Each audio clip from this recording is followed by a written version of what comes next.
کہ ایک خاتون کی زبان سے کلمہ کفر نکلا، انہوں نے تجدید ایمان تو کر لیا لیکن شوہر سخت مزاج ہے، اب وہ تجدید نکاح کیسے کریں؟ یہ بہت مشکل ہے، کیا حکم شرع ہوگا؟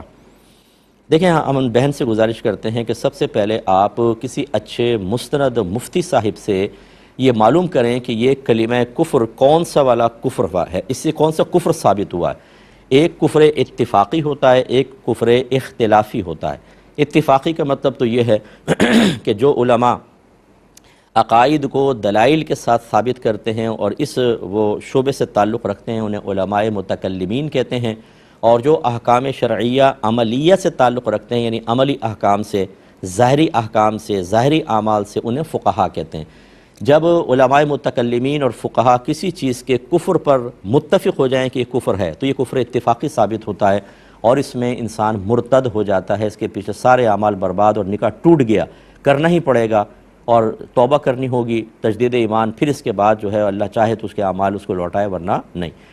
اور ایک ہوتا ہے کفر اختلافی، وہ یہ ہوتا ہے کہ علماء متکلمین تو اسے کفر قرار نہیں دیتے لیکن فقہا اس کو کفر قرار دیتے ہیں۔ تو یاد رکھیں، فقہا جب کسی شے کو کفر قرار دیں، علماء متکلمین قرار نہیں دیتے، تو یہ صرف احتیاطاً کسی کفر کو کفر کہہ دیتے ہیں، حالانکہ وہ حقیقتاً کفر نہیں ہوتا۔ گویا کہ غیر کفر کو اس احتیاط کی وجہ سے کفر کہتے ہیں کہ اگر ہم اس پہ سختی نہ کریں تو اس میں لوگ زیادہ مشغول ہو جائیں گے، جرأت مند ہوں گے اور حقیقی کفر تک پہنچ جائیں گے۔ اسی لیے پھر وہ یہ کہتے ہیں محتاط جملہ کہ آپ کا یہ قول یا عمل کفر ہے،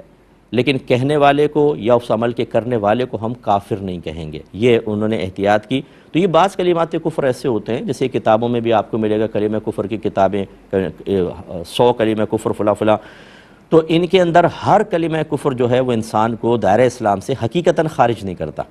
تو اس طرح کی جو صورتحال ہے ہماری بہن کی کہ اگر وہ شوہر سے کہیں تو ہنگامہ بچ جائے، شوہر سخت مزاج ہے، تو وہ معلوم کر لیں اگر تو کفر اختلافی ثابت ہو رہا ہے تو تجدید ایمان کافی ہے،